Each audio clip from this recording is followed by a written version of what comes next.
Я выгорела. В этом видео я хочу рассказать и поделиться своей историей и борьбой с выгоранием, в процессе которой я нахожусь сейчас. Это видео планировалось в другом формате. Я писала сценарий, я записывала отдельно озвучку, я просто почувствовала, что это все не по-настоящему, и это все не про меня. Это чувство, которое я ощущаю, оно не про красивую, вылизанную, накрашенную меня, которая улыбается. Оно не про спланированный сценарий, который я написала. Оно про меня настоящую, про меня слабую в моментах, которая хочет просто лежать, листать тиктоки, просто лежать и листать рилсы, просто замирать и сидеть, смотреть YouTube, которая пытается сделать что-то, чтобы не делать ничего. Это она нуждается в поддержке самой себя. Потому что, наверное, единственное, что я могла сделать все это время, чтобы себе помочь, это просто услышать себя.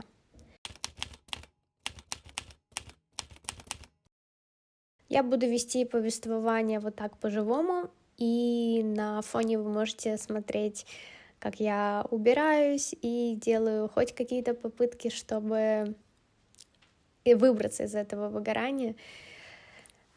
Впервые я столкнулась с этим чувством, когда я работала медсестрой, и тогда оно меня настигло просто из-за того, что я ненавидела то, что я делаю. Я вставала в 4 утра, приезжала в 12, и вообще не хотела ездить на работу. Я делала это просто потому, что нужно, потому что я не видела другого какого-то выхода.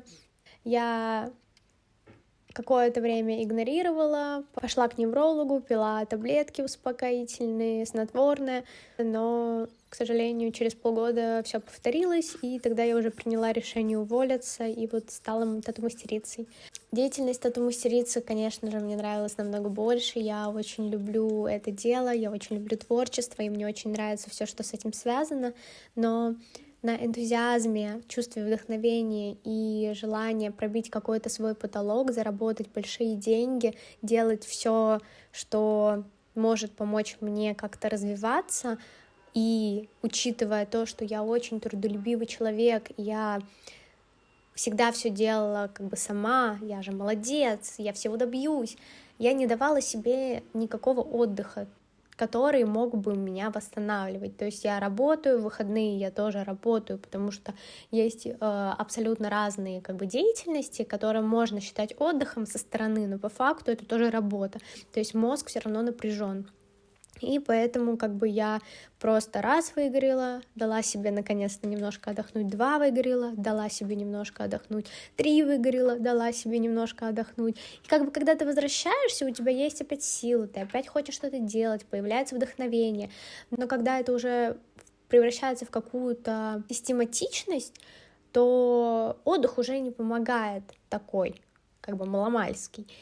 Нужно уже немножко глобальнее как-то что-то менять, наверное. И вот в этой ситуации я оказалась сейчас, когда я не то чтобы после отдыха не возвращаюсь заряженной на успех, там вот это все, я просто вообще жить уже не хочу, я лежу, и я не понимаю, что мне вообще нужно, что меня может вообще обрадовать. Мне ничего уже не радует, и мне уже вообще ничего не хочется делать.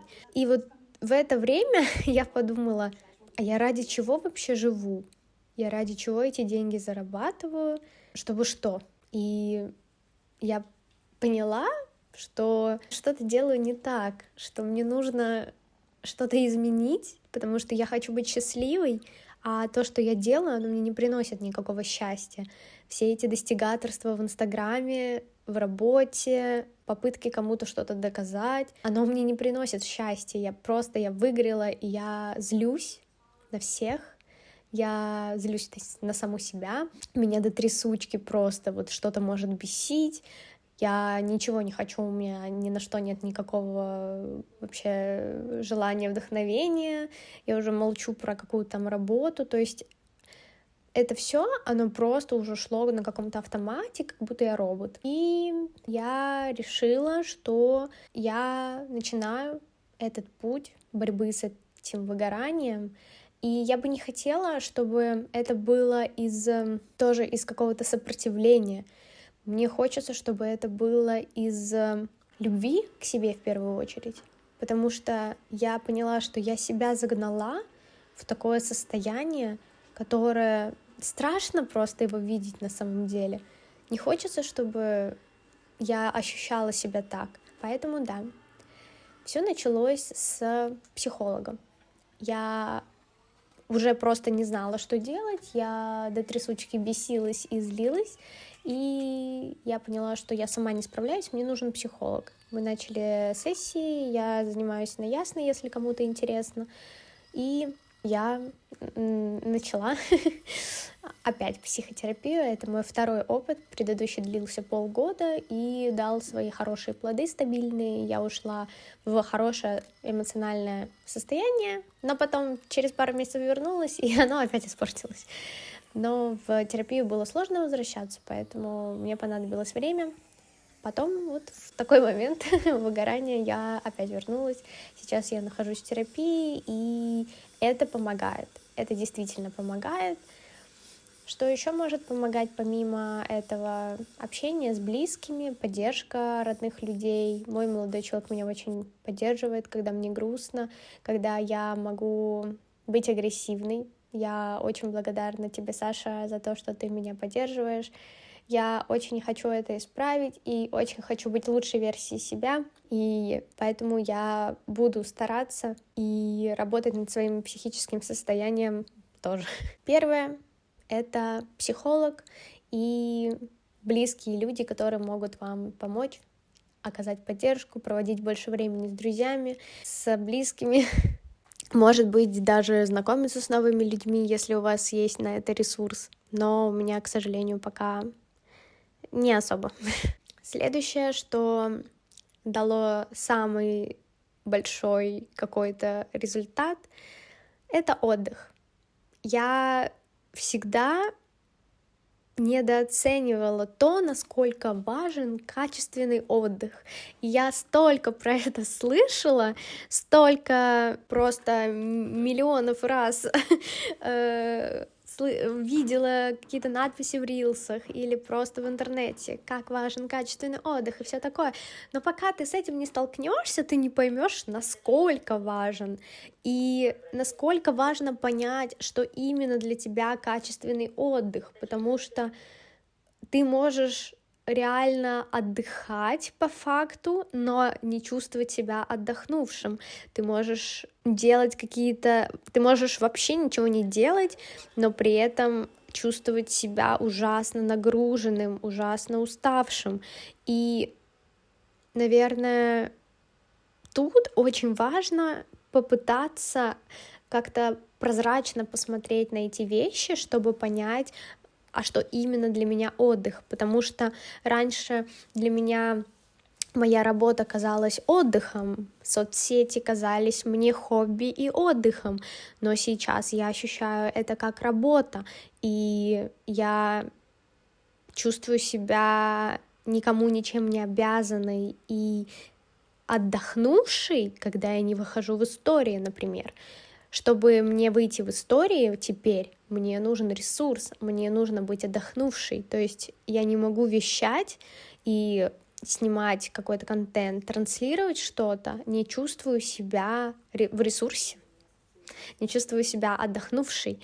Поэтому я понимаю, что реально нужно научиться отдыхать.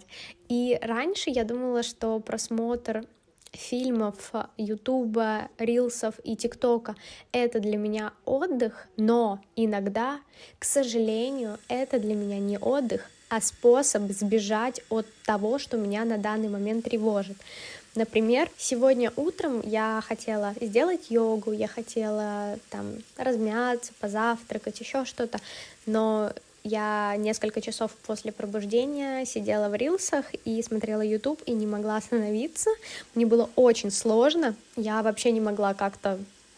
То есть мне было очень сложно как-то остановить этот процесс и начать что-то делать, что я хотела, например, потому что мой организм пытается сбежать из реальности. Сейчас происходит процесс восстановления моего телеграм-канала, мне пишут люди о том, что их обманули, и я чувствую себя ужасно. Я не могу ничего сделать в этот момент, я не могу написать ничего в телеграм-канале. Мне вот только сегодня, только сейчас восстановили доступ к моему номеру, то есть чтобы я могла с кем-то переписываться, до этого даже не могла зайти в телеграм-канал, и я в этой ситуации чувствую себя беспомощной, маленькой, и все от меня чего-то ждут и требуют, а я ничего не могу сделать.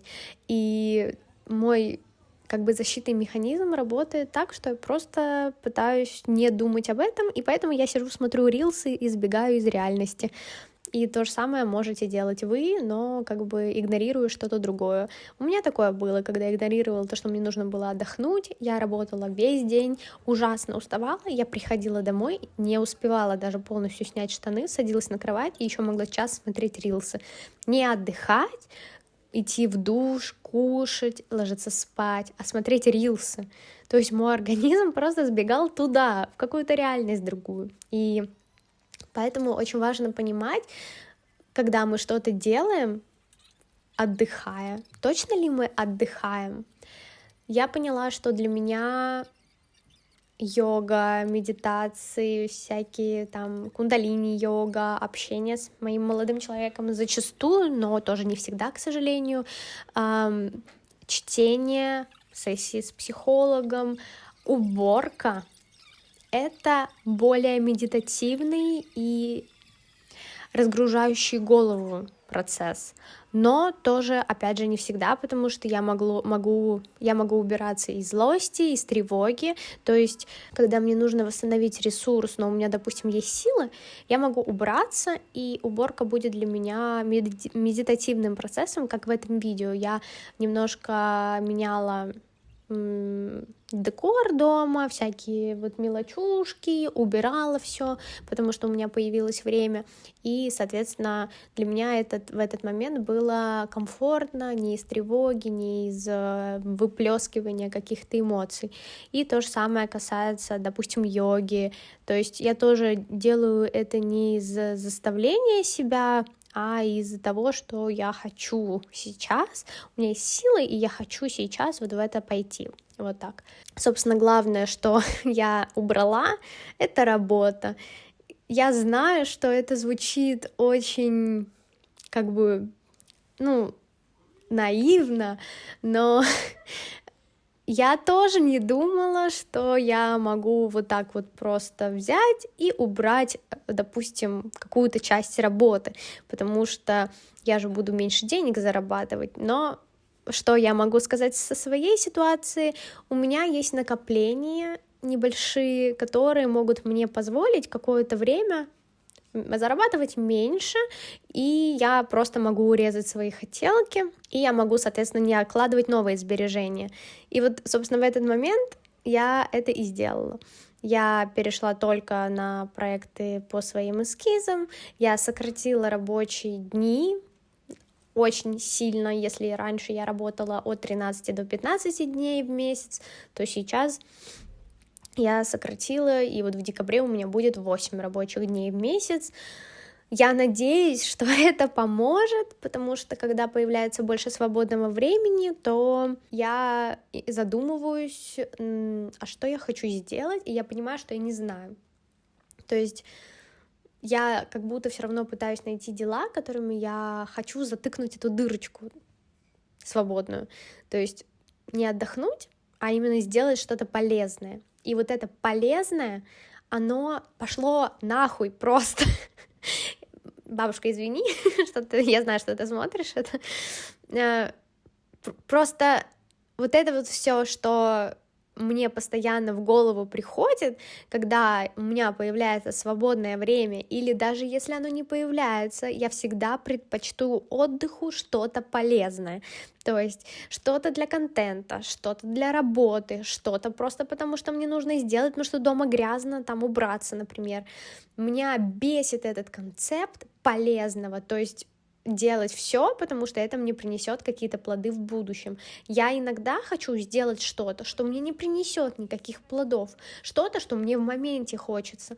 И из-за вот этих всех устоев это так сложно порой бывает. И я хочу вам сказать, что думайте о том, ну реально, позволяйте себе думать о том, что вы хотите вот сейчас. Как бы понятное дело, что какие-то полезные штуки на будущее — это тоже хорошо, но не постоянно. Нужно разрешать себе хотя бы иногда быть маленьким ребенком, слышать себя, давать себе какой-то отдых и делать не полезное, а то, что хочется, и то, что просто в данный момент принесет какие-то положительные эмоции.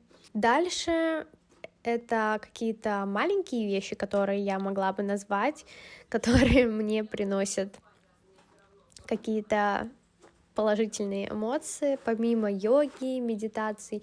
Йогу я бы выделила даже скорее как какой-то ритуал, потому что на йогу я хожу со своей подружкой Яной, и мы устраиваем, получается, такой как бы ритуал. То есть я как-то продумываю образ, в котором я пойду, иду, там мы встречаемся, мы болтаем, приятно проводим время, делая йогу. Потом в конце обычно наша тичерка делает нам массаж вот тут, ну, всем, кто в зале находится, и после этого мы там пьем там водичку, идем переодеваемся, и потом идем в какую-нибудь кафешку, мы опять сидим, болтаем, кушаем, и как бы когда из недели в неделю есть вот эта регулярность, и у тебя это никто не отнимет, есть вот этот твой ритуал, и от этого как-то очень приятно, то есть какая-то регулярность, и ты знаешь, что это тебе принесет какие-то приятные эмоции. То же самое касается чтения. Я читаю очень редко. Меня постоянно все спрашивают: ой, как тебе эта книга или еще что-то. Я читаю одну книгу по несколько месяцев, потому что у меня мало времени. Потому что я всегда предпочитаю делать что-то более полезное, чем почитать. Потому что почитать — это не полезно. А вот посмотреть рилсы, из которых можно взять идею для своего следующего рилса, это более полезно. В общем, я очень медленно читаю, и чтение для меня — это что-то супер неполезное, что я делаю очень редко, вместо того, чтобы поотвечать на сообщения, там, что-то выложить, еще что-то. Поэтому для меня чтение — это супер какой-то верх отдыха, когда я реально выделяю время только для себя.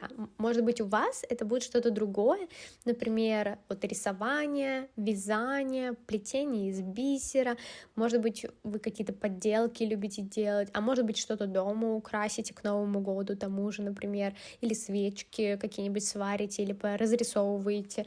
В общем, тут, честно говоря, ну, все, может, керамика, не знаю. Все касается только того, какие у вас увлечения. Для меня это вот чтение, это рисование, собственно, и вязание. То есть я это все люблю на самом деле, и это все такие вещи, которые не дадут каких-то плодов. Я это все делаю не на продажу, не ради какого-то результата. Это все просто для того, чтобы в моменте мне было хорошо. И такие вещи, их нужно как-то, мне кажется, кумулировать, чтобы их было больше, и разрешать себе делать что-то не такое полезное, что прям когда-то там не даст какой-то результат прям полезный, но в моменте сделает очень заземленно и очень хорошо. Теперь приглашаю вас к просмотру распаковки покупок из котомки. Я знаю, что вы это любите, поэтому приятного просмотра.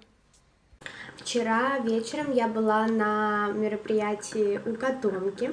Они презентовали новогодний бокс, и нам подарили всякие подарочки. Я разукрашивала свечку сама, и потом пришел Саша, и мы купили очень много всего. Мы потратили 1 миллион рублей. Я считаю, что я просто не могу не показать вам это все, потому что, там столько классных покупок. Вот такой пакет. Начнем с того, что там были девочки из Малуны. Не знаю, именно оттуда они были или нет, но мне дали вот такую ниточку, которую можно повязать на запястье и загадать желание. И вот это я скручивала свечки под свой запрос, и получилась вот такая скрутка. Получилась вот такая скруточка, и ее нужно будет так поставить, зажечь, и чтобы она полностью прогорела. Дальше мы разукрашивали сами свечки, и там был такой уголок. Вот. У меня получилась вот такая свечка. И я нарисовала на ней вот такие золотые звездочки, и тут сделала такой бантик. Вот. Также мы купили другие свечки.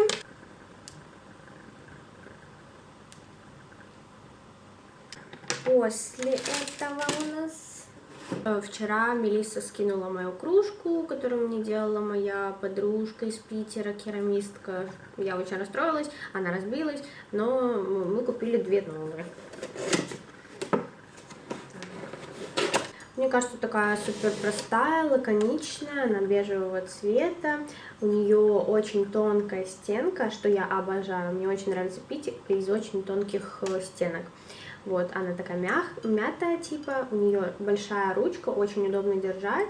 Она не очень большая и достаточно легкая, что для меня прям вот очень важно. Вот. И мы взяли одну Саши. Сразу можно увидеть разницу в стиле. У него вот такая. Но мне кажется, ему такая прям очень подходит. Как раз это его вайб. Такая есть шашечки. Она мне тоже понравилась. У нее еще классная ручка, мне тоже понравилась. Вот, но это не мой стиль. А вот мне кажется, как раз его. Также мы подумали, что ну раз уж есть кружечки, то нужны и тарелочки новые. Мы взяли еще тарелочки. Вот такая тарелочка Саши. Я считаю, что у меня идеальный набор получился с кружкой. Я довольна. Потом у нас вот такая вот салфеточка. И можно вот под кружечку. Можно еще под что-то. Я, честно говоря, хочу еще таких купить. У меня одна есть такая. Вот сейчас еще. Я думаю, на Авито порыскаю. Еще таких поищу. Потому что мне очень нравится, как они смотрятся. И на столе, и на стеллажах. Очень прикольно. После это такие роликовые духи. Саша тоже себе взял в запахе шампань. For Folks. Тут бомбочка. Вот такая. Это крем для рук и тела с запахом лавандовый лимонад.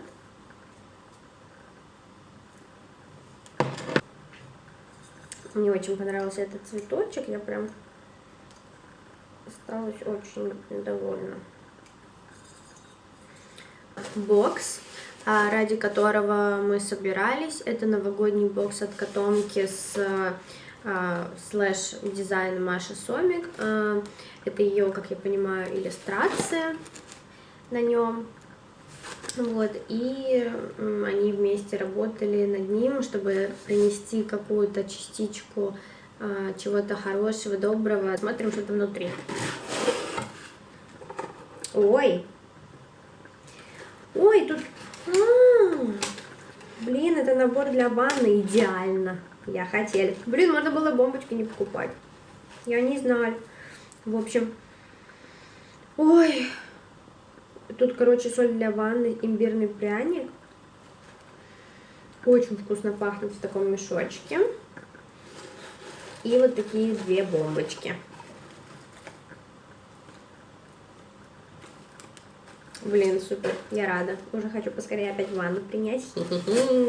Честно говоря, так как я шла без сценария, мне достаточно сложно понять вообще, насколько это все было полезно, но я очень надеюсь, что вам понравилось это видео, что вам было тепло, хорошо и интересно.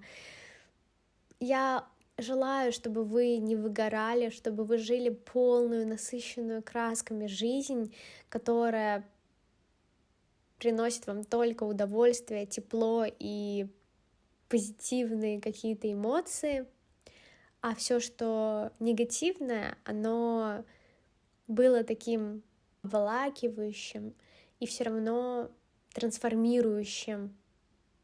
Как бы я знаю, что этот период, который я сейчас прохожу, он как бы не был тяжел порой, он меня трансформирует и дает мне очень важные уроки, которые я хочу в эту жизнь добавить и к которым я хочу прислушиваться. И я верю, что вы тоже справитесь с непростым периодом, временем.